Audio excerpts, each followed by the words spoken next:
Atualmente, o shampoo tem seu uso bastante disseminado. Existem diferentes fórmulas e finalidades que tentam atender à diversidade étnica e às tendências de mercado. Em meio a tanta informação sobre shampoos, você já se deparou com alguma dúvida ou curiosidade? Para respondermos essas questões e algo mais, conversamos com a Edna Fernandes, farmacêutica formada pela Universidade de São Paulo e mestre em Ciências pela Faculdade de Ciências Médicas da Universidade Estadual de Campinas. Ela possui 30 anos de experiência, tendo trabalhado em grandes indústrias como a Natura, o Boticário, Rodia Solvay e Croda. Atualmente presta consultoria para a área cosmética e química. E então vamos lá! Para entendermos sobre o shampoo, é válido lembrar que nossos cabelos possuem 3 fases. A primeira é a fase anágena, em que tem uma formação do cabelo e promoção do crescimento. A fase catágena é uma espécie de repouso e a fase telógena ocorre o desprendimento do fio, ou seja, a queda. Por isso, para manter ele saudável e em crescimento, seguindo seu ciclo natural, sabemos que dependemos de diversos fatores, como genéticos, alimentares e também cuidados no dia a dia. E um dos meios para garantir um cuidado adequado é o uso do shampoo. Formulação que garante a limpeza, higienização e embelezamento dos cabelos e couro cabeludo. A origem da palavra shampoo se acredita que veio da palavra shampoo, de origem hindustani, dialeto do norte da Índia. Significa massagear ou apertar os cabelos. Surgiu por volta de 1762, período da colonização inglesa na Índia. Dessa forma, a técnica de shamping foi levada à Europa. Raspas de sabão eram fervidas em água, se adicionavam ervas para dar brilho e fragrância para dar cheiro. Posteriormente essa mistura era aplicada nos cabelos. Só no século XX que surgiu a versão de shampoo comercializável e por meio de propagandas esse produto foi sendo incluído na rotina das pessoas. Hans, um químico e farmacêutico alemão, desenvolveu o primeiro shampoo em pó em 1903 e introduziu o primeiro shampoo líquido em 1927.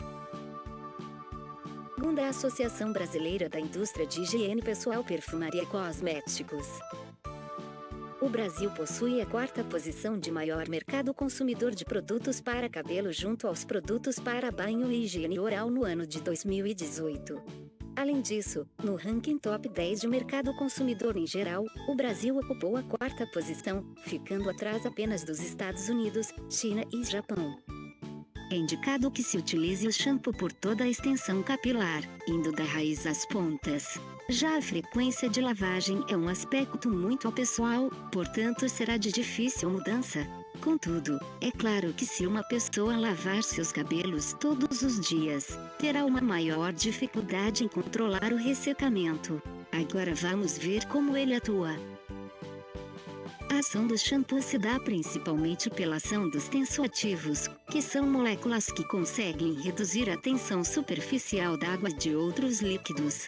Eles possuem uma porção hidrofílica e outra hidrofóbica, ou seja, uma porção polar e solúvel em água, e a outra polar que possui afinidade com compostos graxos, como por exemplo, gorduras. Dessa forma, é possível então promover a limpeza por toda a extensão dos fios e do couro cabeludo, já que ao entrar em contato com a água esses tensoativos formam umas micelas, que aprisionam em seu interior os resíduos graxos, suor, poeira e outras sujidades presentes nos fios de cabelo. Vamos entender sobre as micelas. A extremidade polar do tensoativo vai se agregar voltada para o exterior, em contato com a água. Do mesmo modo que a porção lipofílica, que interage com os resíduos graxos, vão ser agregadas e voltadas para o interior. Esse processo permite o aprisionamento das sujidades, eliminando-as do cabelo após o enxágue. Falando um pouco sobre os demais ingredientes, além dos tensoativos, a formulação típica de um shampoo contém água, que é um componente de fácil acesso para as empresas, sendo uma das matérias-primas mais baratas. Possui também agentes quelantes, que atuam complexando e inativando íons metálicos, assim evitam problemas de estabilidade. Pode conter agentes condicionantes que permitem um melhor desembaraço dos fios. Agente perolizante que confere um brilho perolado ao shampoo. Humectantes que ajudam a reter água na formulação, na pele e no cabelo. Além dos antioxidantes, conservantes e fragrância. Portanto, de modo geral, podemos dividir em 4 grandes classes. Surfactantes, também conhecidos como agentes de limpeza, tensoativos ou detergentes. São os componentes adicionados nos shampoos para retirar as sujeiras e gorduras do nosso cabelo, e com isso podem causar ressecamento. Geralmente misturam-se cerca de 3 ou 4 agentes de limpeza para balancear, já que existem diversas categorias de surfactantes, e como cada grupo tem seu potencial de ação, existem diferentes capacidades de limpeza. Além disso, alguns deles podem conferir mais ou menos espuma, podendo ser adicionados à formulação com esse fim. Agentes condicionantes buscam dar brilho, o qual é um atributo muito importante. A hidratação significa maciez, condicionamento dos cabelos. Então o shampoo pode hidratar os fios, devido a esse tipo de componente. Os diferentes tipos de agentes de condicionamento adicionado nos shampoos podem deixar o liso mais liso e os cachos mais definidos. Existem também polímeros de diferentes pesos moleculares e estrutura química, que podem atuar em cada tipo de cabelo e oferecer um cuidado mais direcionado. Existe a recomendação popular da substituição do shampoo por vinagre, dizendo que ele deixa o cabelo mais brilhante. Porém, esse brilho ocorre devido ao fato de que o vinagre tem um pH ácido. Isso faz com que ocorra o fechamento da cutícula capilar e forma uma estrutura mais plana. Logo, quando a luz bater nessa superfície mais uniforme, a luz irá refletir e dar o aspecto de brilho. Porém, só o uso dele não mantém o cabelo em seu pH natural, que é apenas levemente ácido. Os shampoos garantem a abertura dos fios, mas não de forma tão agressiva, para que possa realizar a limpeza, pois seu pH é parecido com o do cabelo. Por isso, o uso apenas do vinagre não garante a limpeza do cabelo e pode deixar um odor residual que não agrada a maioria dos consumidores. Podemos ter os ativos, que são os responsáveis pelas ações que os rótulos prometem, como por exemplo, os shampoos clareadores, anti-queda, anti-caspa, ou aqueles que auxiliam no crescimento. Lembrando que para garantir essas ações, testes devem ser realizados, e muitas vezes esses estudos são caros, e isso pode impactar diretamente no preço do produto. Existem também os componentes auxiliares, como por exemplo os corretores de pH, que ajustam o grau de acidez ou alcalinidade. Os agentes espessantes que adequam a viscosidade, para que o produto fique na consistência correta para que possam se espalhar pelos fios. Ou seja, eles ajudam no sensorial e na aparência do produto. Como os shampoos possuem muita água, mesmo que previamente tratadas, pode ocorrer o crescimento de micro-organismos, então existe a necessidade dos conservantes. Lembrem-se que o Brasil é um lugar quente e úmido, e o nosso banheiro é ainda mais. Logo, é um local propício para o crescimento indesejado desses micro-organismos. E aqui vai uma dica: devido a essa complexa composição, o sol pode ser um grande inimigo dessa formulação, pois pode acelerar as reações de oxidação dos componentes presentes, levando à perda de cor, perda de odor, perda de viscosidade, diminuição de detergência e espumação do seu shampoo. Por isso, não o deixe em locais que podem bater sol. Porém, o shampoo não é só isso. Existem muitas questões que impactam diretamente nesse produto. Como por exemplo, o local de uso do shampoo. Será que podemos utilizá-los em outras regiões além do nosso cabelo? Para isso, precisamos entender que os cosméticos de forma geral podem ser classificados como de grau 1 ou grau 2. Inclusive os shampoos. Os produtos de grau 1 são aqueles com propriedades básicas e que não precisam de comprovação, ou informações detalhadas sobre o modo de uso, ou restrições. Portanto, como oferecem um risco mínimo, até podem ser utilizados para outra finalidade, mesmo não sendo aquela para a qual foram desenvolvidos. Porém, não é o recomendado, já que pode ocorrer irritações em alguns casos. Alguns exemplos são os perfumes, sabonetes e a maioria dos shampoos. Já os produtos de grau 2 são aqueles com indicação específica, e então exigem uma comprovação de segurança e eficácia. Além de informações de cuidados com esse produto, tem modo de uso, restrições e podem causar efeitos adversos, portanto não utilize esses produtos para outras finalidades ou em outras partes do corpo, a não ser a recomendada. Exemplos são os filtros solares e os shampoos que possuem ativos anti-caspa e anti-queda. Para obterem o registro na Anvisa, esses testes de eficácia são obrigatórios e a listagem do que pode, e o quanto pode ser utilizado de agentes anti-caspa e anti-queda são determinados pela Anvisa. Os shampoos anti-caspa possuem malefícios como o ressecamento dos cabelos, pois acabam diminuindo muito as gorduras que seriam úteis na manutenção do fungo causador da caspa. Atualmente existem estudos do microbioma capilar e são uma promessa de mudanças radicais nestes produtos anti-caspa. Outro questionamento é se proteínas e aminoácidos, quando presentes nos shampoos, são efetivos e realmente conseguem penetrar nos fios durante o tempo de lavagem. Ou se na verdade isso é um truque de venda. A verdade é que sim, eles podem penetrar. Porém depende. Eles precisam ser preparados da forma adequada para que estejam no tamanho correto para penetrar. E também precisam estar veiculados em uma formulação determinadas e em quantidades específicas para que ele possa ter uma ação. O shampoo tende a ser uma formulação que atua somente na superfície capilar, ou seja, na cutícula. Em estudos recentes, mostrou-se que o condicionador pode modificar propriedades do córtex. Mas ainda não se sabe como ele chegou e como funciona. Claims são estratégias de vendas, baseada em evidências.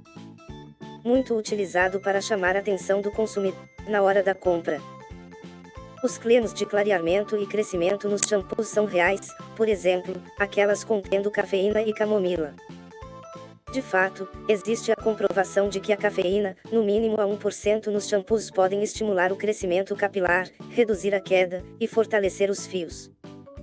No entanto, a concentração da cafeína, presente no pó de café que compramos no supermercado, é baixo e não terá o efeito, pois não é suficiente para penetrar o folículo capilar. E além disso, a adição do pó de café pode prejudicar o controle microbiológico e físico-químico da formulação. E agora, que tal falar um pouco sobre as tendências de mercado? Você já ouviu falar sobre o low poo, ou sobre o no poo? Muito provável que sim, principalmente se você tem o cabelo cacheado ou crespo. As técnicas de no poo significa nenhum shampoo e já o low poo, pouco shampoo. São métodos de lavagem capilar que se propõem a cuidar dos cabelos da forma mais natural possível, ou seja, sem agressões químicas. E consiste de técnicas de limpeza dos fios, geralmente feitas com bálsamos suaves, em vez de shampoos tradicionais. Logo, busca não remover de forma abrupta a proteção lipídica natural do couro cabeludo e dos cabelos, junto às sujidades acumuladas no dia a dia. Eles tendem a não ter produtos derivados de petróleo, sulfatos e silicones em sua composição. E tendem a utilizar agentes de limpeza com baixo poder de detergência e que acabam não formando espuma. Como estes produtos possuem a intenção de oferecer um maior cuidado da proteção capilar, eles surgiram inicialmente para atender pessoas com cabelos crespos e cacheados. Já que estes possuem naturalmente características que tornam seus cabelos mais frágeis e secos. Isso ocorre devido ao fato de produzirem uma menor oleosidade na raiz, e consequentemente possuem maior dificuldade de chegar até as pontas dos cabelos devido às curvas. Enquanto nos cabelos lisos, existe uma maior facilidade do óleo produzido estar por toda a extensão do fio. Logo, a remoção da barreira lipídica natural dos cabelos afros seria ainda maior ao utilizar um shampoo comum. Porém, a ideia dos shampoos no poo é fazer a limpeza com um produto que é um condicionador, junto a um agente de limpeza. Este tipo de produto, também chamado de co-wash, é muito bom para quem acaba de tingir os cabelos, ou fazer outros procedimentos que agridem a fibra capilar, como alisamento ou luzes. E é válido ressaltar que evidências científicas do uso dessa técnica ainda são escassas. Outra inovação bastante falada são os shampoos em barra, que são shampoos sólidos, semelhantes a um sabonete. geralmente utilizam ingredientes naturais, e limpam bem os cabelos, assim como os comuns. Mas possuem a vantagem de auxiliar o meio ambiente, já que reduzem a quantidade de embalagens descartadas. E uma das explicações é que eles não possuem água em sua composição. A maioria dos shampoos contém cerca de 80% de água, que é um ingrediente barato. Logo, ao calcular o preço final da fórmula em barra, ela irá ser mais cara, quando comparada a um shampoo comum, pois irá necessitar de outros componentes. E além disso, existe o contato direto com nossas mãos, e a frequente exposição ao ambiente. Isso faz com que necessite de um sistema conservante ainda mais sofisticado, impactando também no preço. Muitas dúvidas em relação aos shampoos estão presentes no nosso dia a dia, além do fato de estarmos cercados de informações que não sabemos se realmente são verdadeiras, e isso pode impactar em nossa vida de forma negativa, caso alguma delas venha a ser errônea. Agora que conhecemos o básico de um shampoo, que tal entendermos um pouco do que já ouvimos falar? Silicone faz mal para o cabelo. Mentira! São excelentes formadores de filmes, condicionantes, com sensorial seco, promovem brilho, características muito desejadas em todo o mercado. O grande problema é que não são biodegradáveis, conforme usamos em nossos produtos capilares. Eles são enxaguados e vão para o mar, impactando em grandes problemas ecológicos. Shampoos orgânicos e sem espuma são benéficos. Os orgânicos, sim, é verdade, são benéficos, pois são de fontes renováveis. Porém, o fato de ter ou não espuma não altera o seu uso. Ou seja, um produto pode ter espuma e ser bom, e um produto sem espuma pode ser ruim ou bom para o meio ambiente. Essa questão não afeta diretamente os cabelos. Porém, para a maioria dos consumidores, a espuma é diretamente relacionada com o nível de limpeza. Logo, um produto sem espuma geralmente tem uma baixa aceitação. Vezar shampoo é benéfico para os cabelos. Mentira! Nós acabamos revezando shampoos, porque todas as vezes que lavamos depositamos uma pequena camada de agente condicionante. Com o uso frequente deste produto, já não percebemos mudanças bruscas. Ao mudarmos para outro produto haverá a deposição de outra camada de agente condicionante, já que é outro produto. E com isso percebemos com mais facilidade alguma alteração. Enxaguar menos pode danificar os fios. Mentira! Não irá danificar o fio, mas pode irritar o couro cabeludo. Shampoo é uma formulação de enxágue e com isso é importante retirar. Existe um aumento de oleosidade natural do cabelo como efeito rebote. Verdade. A cada vez que lavamos nossos cabelos, retiramos uma camada de gordura que protege nossa pele e fio de cabelo. Nossa pele reage, formando mais óleo para a proteção destas superfícies. Por isso não é adequado lavar todos os dias os cabelos. Pílula contraceptiva no shampoo faz o cabelo crescer. Mentira! Ainda não há nada comprovado. Recentemente passou-se a estudar o efeito da aplicação tópica de etinilestradiol, principal componente das pílulas contraceptivas. Por isso, vale ressaltar que as pesquisas são muito recentes e que produtos estão sendo testados para comprovar se o efeito é significativamente importante, e em qual concentração deve ser usado. A diluição de pílulas contraceptivas em shampoo e condicionadores em casa é fortemente contraindicada, pois afeta o controle microbiológico e físico-químico da formulação. Não é garantido a quantidade que devemos colocar e a eficácia do produto. Um outro ponto importante é que essa adição contribui para um grande problema de saneamento, que é a presença de hormônio feminino em esgoto devido ao descarte inadequado do mesmo. Acrescentar óleo de coco no shampoo ajuda contra o ressecamento. Mentira! De fato, estudos demonstraram que a aplicação de óleo de coco no cabelo reduz a perda de proteína de cabelos não danificados e danificados. No entanto, não deve ser misturado no shampoo, pois há quebra de viscosidade. O sal cloreto de sódio presente nos shampoos ressecam o cabelo. Mentira! É utilizado em formulações de cosméticos como agente espessante, além de ser barato, eficaz e não possuir malefícios à pele e aos cabelos em baixas concentrações. Por ser altamente solúvel em água e estar em baixíssima concentração na formulação, cerca de 1%, a quantidade que ficaria no fio é insignificante para causar ressecamento. Apesar do cloreto de sódio, junção dos íons cloreto e sódio, o famoso sal de cozinha, serem a maior porcentagem de sais da composição do mar, ele é muito fácil de ser dissolvido em água. Experimente em casa, misture um pouco de sal com um pouco de água, e mexa. Logo ele se dissolve, não é? Então, passando esse conceito para nossos cabelos, se nós apenas lavarmos, esse sal irá sair facilmente com a água. Porém sais como o carbonato e o sulfato de cálcio, outros sais presentes na água do mar, não são tão solúveis em água na temperatura ambiente, e por isso acabam ficando presos em nossos cabelos e dando aquele aspecto de pesado e sujo, pois se fizermos uma lavagem simples, eles vão continuar em nossos fios. Acrescentar água no frasco do shampoo suavizar a limpeza. Mentira! É contraindicado fazer isso, já que a água que temos disponível no chuveiro ou na torneira não é adequada para preparar uma formulação. Pois ela contém íons que irão afetar a estabilidade da formulação, além de acabar podendo depositar algum sal nos cabelos. Essa adição pode também alterar o controle microbiológico do seu produto. Vitaminas promovem o crescimento e fortalecimento dos cabelos.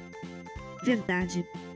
A vitamina E é um bom antioxidante e pode ser usado na pele e em produtos capilares. A vitamina A atua nos processos de envelhecimento cutâneo. Quando o cabelo está fraco, quebradiço, pode ser sinal de falta de nutrientes, sim. E as vitaminas A, C e E, assim como as do complexo B, a biotina e o silício podem ajudar muito, e isso já há comprovação. Porém, mesmo apresentando certos benefícios, não é indicado colocar as vitaminas no frasco do shampoo, pois pode afetar o controle microbiológico e físico-químico da formulação. Agora, se você já ouviu falar sobre bombas, a vitamina A utilizada para o tratamento de crina de cavalo, pelos e fortalecimento dos olhos dos animais, com a ideia de promover o crescimento e fortalecimento do seu cabelo, não use. Apenas utilize produtos indicados para o uso humano, pois foi testado para nossa pele, nosso cabelo, toxicidade e etc. E em relação à funcionalidade de um shampoo barato? Eu tenho que pagar mais caro para a lavagem ser efetiva. Bem, ao analisarmos a perspectiva das grandes empresas, que são focadas na venda de produtos só para os cabelos, estas tendem a vender um grande volume de formulações. E isso faz com que consigam comprar matérias-primas em preços menores, impactando diretamente no preço final do produto. Já empresas que possuem o foco em outro tipo de mercado, como por exemplo o de maquiagem e cremes, tendem a comprar os mesmos insumos para a formulação de produtos para cabelos por um preço bem mais elevado, já que irão comprar em menor quantidade. Logo, vendo por esse lado, sim, um produto barato pode ser tão bom quanto um caro, pois podem ser os mesmos componentes presentes no shampoo. Por isso, o que pode auxiliar nessa escolha é avaliar a composição dos produtos e comparar os rótulos. Veja se você está comprando um produto semelhante a outro por um preço discrepante. Entretanto, produtos de mesma composição podem ter processos de fabricação distintos, ou até mesmo variar na concentração de cada ingrediente, o que pode melhorar a entrega dos ativos ou ter uma formulação mais eficiente. Por isso, alguma empresa pode ter tido mais gastos com estudos de eficácia e segurança, para que no final obtenha um produto ainda mais funcional. E dessa forma fica um pouco mais difícil de dizer qual produto poderia ser melhor. Portanto, na hora da compra, sempre busque por empresas confiáveis e creditadas pela Anvisa, mesmo na compra de um produto barato ou caro, pois estas empresas com certeza vão ter realizado estudo que comprovem a eficácia e a segurança de seus produtos. Mas antes de ir, desenvolver produtos cosméticos é trabalhoso. Requer estudo, testes, informações, avaliações de forma a garantir que tudo aquilo que se prometeu no rótulo seja realmente cumprido. Há marcas e marcas, mas com certeza há muita gente séria trabalhando anos a fio para poder desenvolver produtos de qualidade com eficácia comprovada. Palavras de Edna Fernandes.